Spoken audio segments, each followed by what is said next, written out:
You are alive, aren't you? You've wanted things, haven't you? Such a paltry thing, isn't it?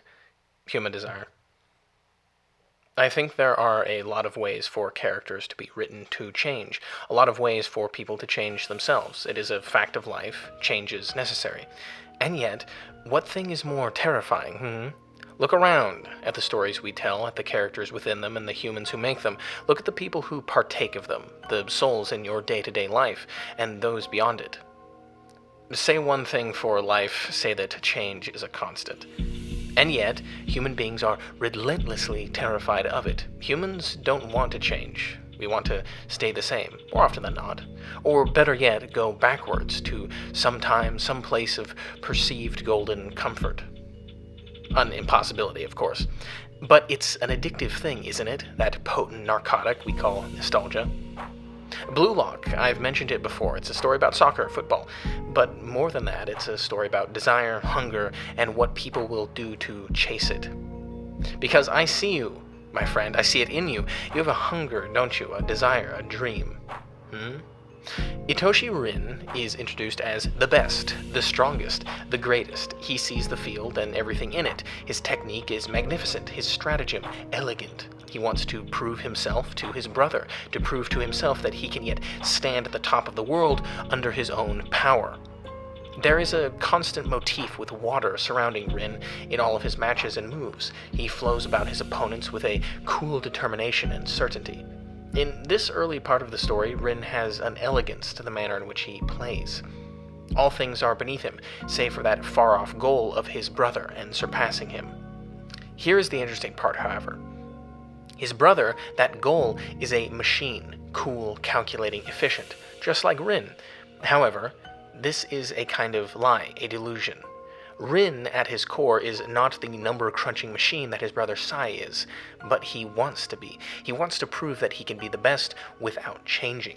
He denies what he is, and so when the rodents and vermin around him tinker and change themselves, he does not. And eventually, of course, those vermin and rodent and roaches climb up alongside him, and some surpass him.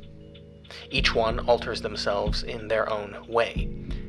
Bluelock is a story fundamentally interested in evolution, adaptation, and self-change, as well as the limitless options that it provides. Isagi breaks himself down and rebuilds with the tools he sees around and about. Like a puzzle, Bachara grows himself with a desire to devour an immovable wall in front of him, rising to the challenge of an undefeatable foe. Or what seems to be one.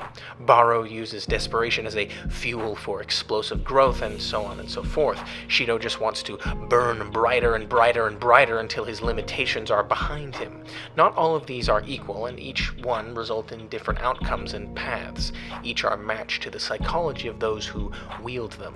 Sai himself is somewhat of an enigma. Something occurred, something which resulted in him changing, but it is vague, mysterious, unknown. But Rin is delusional. He believes himself to be his brother's equal, and yet everything points to the contrary. He refuses to change, refuses to acknowledge that he might be in the wrong, that he might possibly be mistaken. Each thought that occurs in his head, each action is taken to shore up that self-delusion. How many people do you know like that, that batter their heads against a wall over and over and over and refuse to acknowledge that they must change? Why? Why do people have such difficulty? Why does Rin have such difficulty acknowledging that? Because acknowledging change and evolution must first come with the fact that you are wrong. Rin batters himself useless against the walls of his own inadequacy, the people he looked down upon rising past him and using him, until eventually the weight of his own failure and uselessness begins to crush him. And what finally occurs in that moment is self-annihilation. Rin is water. Finally, that becomes true. He accepts what he is. Water holds no true shape. It flows, destroying, building, morphing, altering. In ages past, water was the thing that primordial life crawled from. Rin is, in essence, he begins to reduce himself to zero. Most traditional forms of growth and self-improvement rely on altering existing foundations, breaking and rebuilding or improving upon what is already there, what is already present. This is why so often advice for those seeking to change their lives is to make small improvements, little changes day by day, one brick at a time. It's good advice. This is what a character like Isagi does. He breaks down bad behaviors and replaces them with good ones. It can be slow, but it is always steady and methodical. He never stops doing it, which is why it is so dangerous why he is so dangerous a player. He slowly tinkers with himself over the course of a game until you look and see him do something that seemed impossible only one match before. That is his essence of self-improvement. That is the essence of more or less all self-improvement. But what about self-destruction? Destruction is just another kind of change, after all. And what Rin does is nothing short of horrifying. He doesn't alter himself slowly by breaking down or rebuilding. He doesn't tinker with his outside behavior and actions. What he does is begin to grind up his own insides, eating and mangling everything he is. It is agonizing, painful, and awesomely beautiful. The elegance of water falls away to a chaotic typhoon and misery as he chews himself up. He isolates and destroys his own psychology, his own values, his own cares, his wants, his everything. He reduces himself, destroying everything he is piece by piece.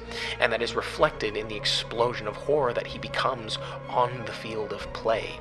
He uses that aquatic analysis of his, but instead of elegantly and efficiently besting his enemy in a mock copy of his brother, he grinds them up, mangles them, and destroys them, bringing out their strength and annihilating it in front of them. And it's tragic in part because in doing so he swallows up all reason for almost everything he does. The Rin before this and the Rin after are very different creatures. Perhaps he could have chosen differently, but in the end he has sliced himself off from everyone and everything around him, his brother and potential comrades and peers and any kind of rival, at least in a more traditional or healthier sense. He cut it all out himself to turn into fuel, and now it's just him alone in the dark, in the depths, beneath the waves. The worst part of it was that even after mangling and crushing everything, he still couldn't best his brother. He still couldn't get that goal.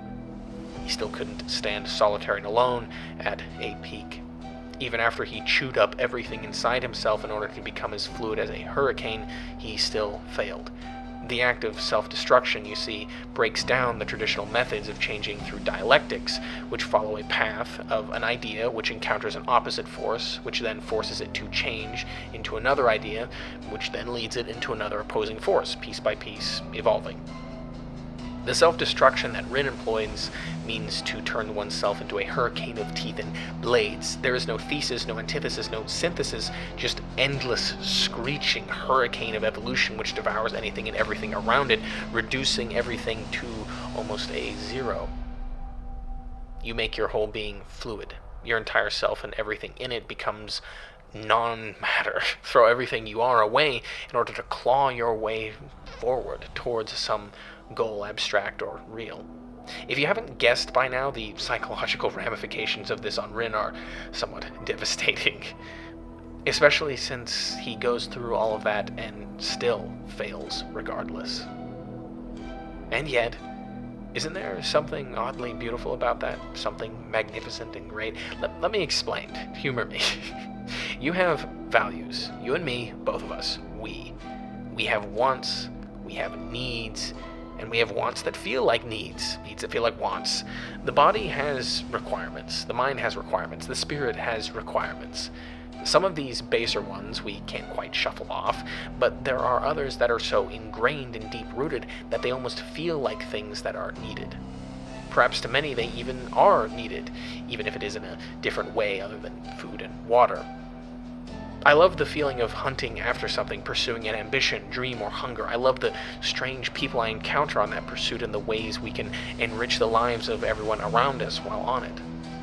But I doubt, I hate, I regret, I anguish at the things I have given up to try and fulfill something which may end up leaving me with nothing. I write, I work, I dream, I repeat it over and over and over, and yet this damnable body of mine has other needs and other wants. It needs to eat, it needs water, which causes me to stop working, stop pursuing. I need to work it out, right? Otherwise it falls to pieces, entropy. You gotta go to the gym, you gotta work out, you gotta go on a walk. You can't just sit and rot and work. But more than that, it wants companionship. This hateful mind of mine wants to be loved and needed. It wants to be cared for and comforted and told that everything will be all right. Things that distract from the thing that I want most. Writing is so often a solitary thing, and I love it. And I hate how much I love it. I can't go out with friends and paint the town and sit and write something I'm proud of at the exact same time. I know this is all just schedule management, just bear with me for the point, please. Every second I spend writing is another I could have spent engaging with the world about, and every second I have spent going on dates and playing games and running around in the world is a second I could have spent writing. I hate it. All at once I feel as though I have given up chunks of my life for something that will never give back to me. And yet, even still, I love doing it. It hurts. It hurts so damn much sometimes. All at once, I want nothing more than to stand alone atop a mountain and thrust a sheaf of paper into the air and scream, I did it, I won, I achieved everything I wanted. Then, sometimes, when I'm in the midst of climbing, I look around and see no one at all. You choose to walk into a twisted, uncertain forest like that alone. I work, of course, but it's not my drive or hunger. Sometimes I wish it was. Maybe you should have become a farmer like your father, tried your hand at business, the magic of finance, or the workings of electricity or business or something. Maybe it would be better if I was passionate about working with people and worked at a cafe somewhere, some service job. Maybe if I did that, then I would have found more traditional happiness. I could have made more money, enough to support a family, maybe not a big one, but one that I cared for, a partner, a home, a warm place somewhere in the dark. I would come home from work exhausted but happy, and there would be a gentle little place for me and mine after a day working with people or working with things. But that is not what I have done, because somewhere inside me is a thing that would hate me if I did that. And so here I am, alone, speaking into a microphone, writing down electrical words, alone. Hoping, striving, scratching, gnawing, in the hope that one day I might be able to build something with words alone, my words alone. I love speaking to people, I love writing to people. I like people. Everybody wants to be an Isagi, you know, build yourself up and succeed and win, but I'm not. At least not yet. I have won nothing yet. When Rin rips himself apart in a typhoon of fangs, there's a part of me that's jealous. Jealous of someone who can tear out the things they love and turn them into fuel. Sometimes, on bad days, I wish I could rip out this thing in me that wants to be cared for, wants to be loved, to tear out the part of me that wants to be warm and to be held and to be surrounded by friends. And then finally I could stand atop some mountain somewhere, plucking away the keyboard without any doubts. Who cares what happens then, right? You just could do it. Doubt is the problem. Regret is the problem. Rin sacrifices everything in a burst of misery and agony. At times, I have felt like I have done the same.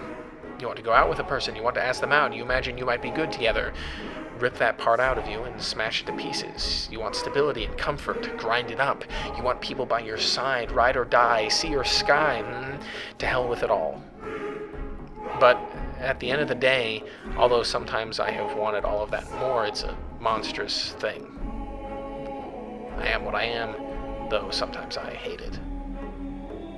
I love the little things, the distracting things. I love other people even if the cold part of me wants to shuffle it all off and live alone in the wilderness somewhere and never speak to another.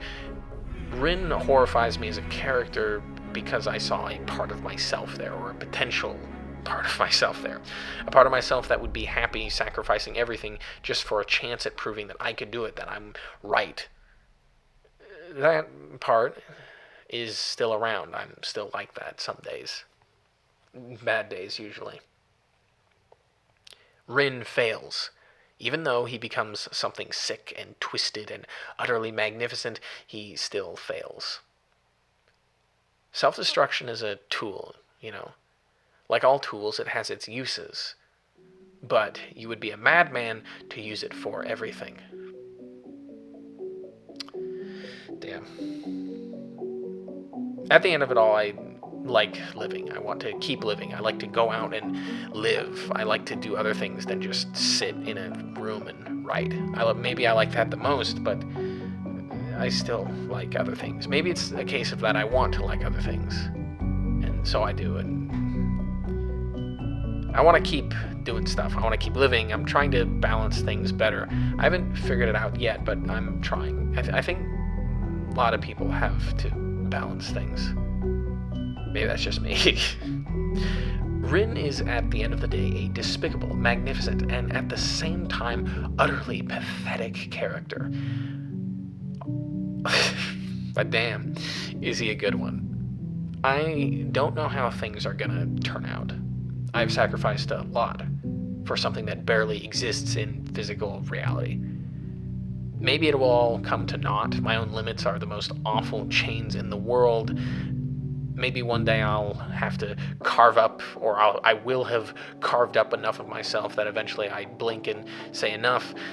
Maybe I won't. Maybe I'll just keep grinding parts of myself up until I scream in victory or drop dead. I wonder which it'll be. Even I can't say for sure right now. Right now things are strange. Right now things are uncertain. Right now I just don't know. But life is interesting. And I can't wait to see what happens, defeat or victory. Remember this, my friend.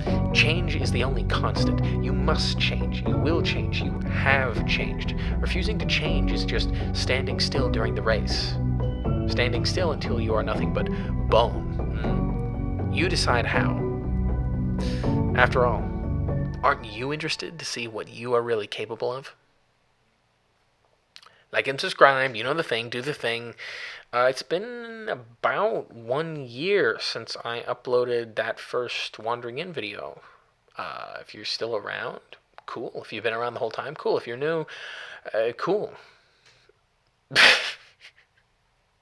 I hope you are doing all right.